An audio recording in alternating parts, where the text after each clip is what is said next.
Welcome and come join us as we overview the Yap Diving experience. We will begin with where is Yap, how to get here, the Manta Ray Bay Resort, Yap Divers, some example dives, restaurants, and a cultural experience. It's going to be fun. Come and join. Yap Islands are located in the Federated States of Micronesia in the Western Pacific, a couple hundred miles east of the Philippines, and the most common flight is the one from the U.S. territory of Guam. Reaching Guam is easiest from Hawaii, although there are also flights from Japan, South Korea, Taiwan, and other locations that you could take.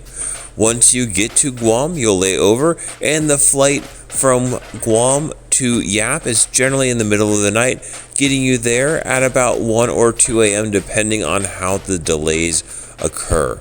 Once on Yap, it is generally a 15 to 30 minute ride depending on traffic from the airport to the Manta Ray Bay Resort. Arriving by air, which is the most common way, you'll find that they do not in fact have a jet bridge, and so you'll actually come down a ramp all the way down and then come over in order to execute customs. For most individuals flying into Yap, the heat and humidity are going to be higher than they're used to, even in the middle of the night.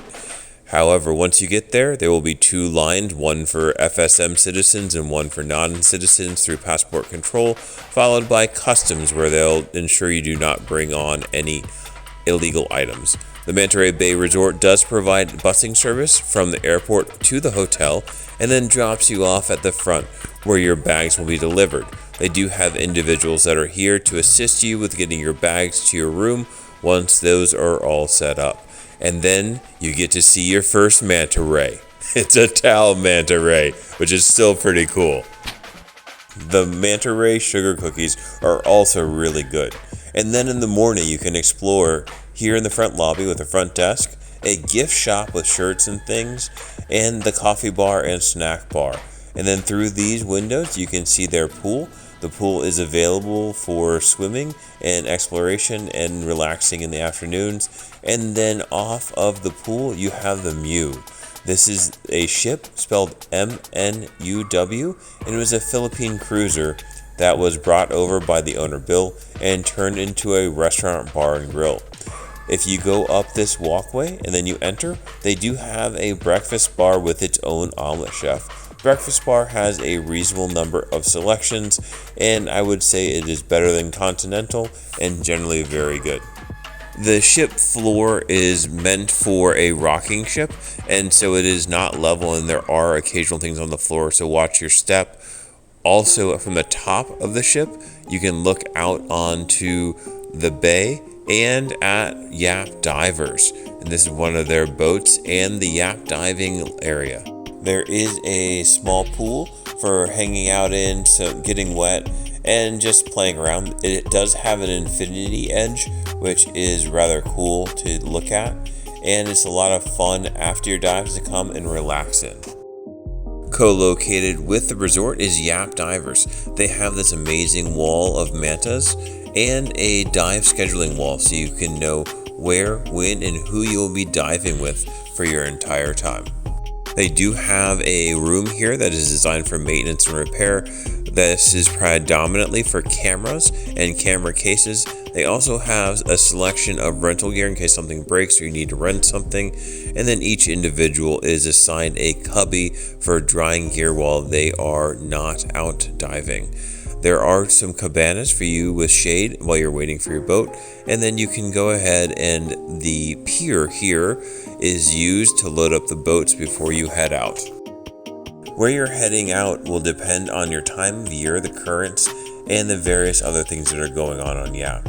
In the beginning of the year, in the December-January time frame, they tend to be on the eastern side, whereas in the middle of the year, in June and July, it tends to be the western side. There is a very nice channel, which is displayed here, that leads between the two sides. The channel is a bit shallow, so at low tide, they do have to go slowly in order to not have the propellers get caught in the muck. Once you're under the bridge, the channel deepens and they can go much faster into the bay on the western side. For this particular trip, we did a predominance of our diving at the south point and the western side. And so when you do that, we'll be able to roll on in. And here are some samples of our dives. This is Stamage, where we had many manta encounters, and we actually had 4 that came directly over us and played in our bubbles. These are shots from each of our 18 dive videos that we've posted under the Yap playlist. Each of the videos is between 5 and 10 minutes, and it discusses the specifics of each dive site when we went, what we saw, any structures or other things that we thought were interesting, and any recommendations that might be specific to that dive site. They're designed to give you a preview of what a dive site may be like, and to give you some ideas so that you can start planning as a newbie or a first timer. Such as here where we are at Vertigo, and discussion on how to do your first shark dive. Although these are all reef sharks, so it is not the same thing as doing it with oceanic great whites or some other types of shark dives that are out there. One of the things that is consistent across Yap is that there are a lot of swim-throughs, a lot of caverns, and a lot of slot canyons, as well as large populations of fish. This is often described as Palau before commercialization, and I think that is pretty accurate from my experience. Almost every dive is done on nitrox. You generally do 3 dives a day, 2 in the morning and then 1 in the afternoon. The stop in between the second and third dives can be back at the Manta Ray Bay Resort, or they can give you a lunchbox, which I'll show you during the restaurant section. Either way, the boats are very comparable and they are good about being able to find you. Once there, you'll get back on the boats and you can head on in for your end of day. One of the things that we really have enjoyed with them is that they think about a lot of the little things. They do have dry towels on the boat for your use. They also have hot tea and hot towels to wipe your face off after you get out of the water. It makes for a very nice dive experience. In addition, after each dive, you generally get a Tupperware that has fresh made banana bread and apples, and that is amazing. I'm a big fan of the banana bread. They also have little bento lunch boxes that you can choose from that have various wraps and fruits in them that you can order at the beginning and then snack on for lunch. A majority of our meals were at the grill on the boat. This is because it was convenient, reasonably priced, and the food was generally good. They had a nice selection from burgers through pizza and pastas and nightly specials. They also have a bar that is available at night with various drinks for those that are interested. Another option is to walk west down the road for about a quarter mile and go to the Pine Club. They have a nice atmosphere. It is something different, and the food was pretty good, although there are some interesting combinations. The Oasis restaurant is a little closer at about 100 yards away to the west, and tends to have spicier food and ramen. Definitely a place to check out when it's open, although the hours are weird. On your day off or on the day you leave when you cannot dive, you'll have the option to do cultural experiences. We did kayaking and we also did the island tour. There is an entire video on the island tour, but it is very interesting in the fact that you get to go and see the huge stone money that is used on the island as a form of social money. And is still in existence around the men's houses.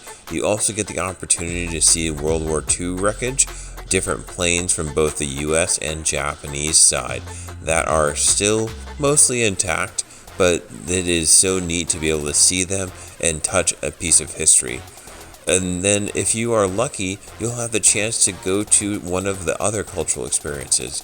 We had the chance to go to a church dedication that included the incorporation of native dancing. Much like you might incorporate square dancing into something in the US, they have incorporated their local traditional dancing into the consecration ceremony, and so it was very interesting to watch.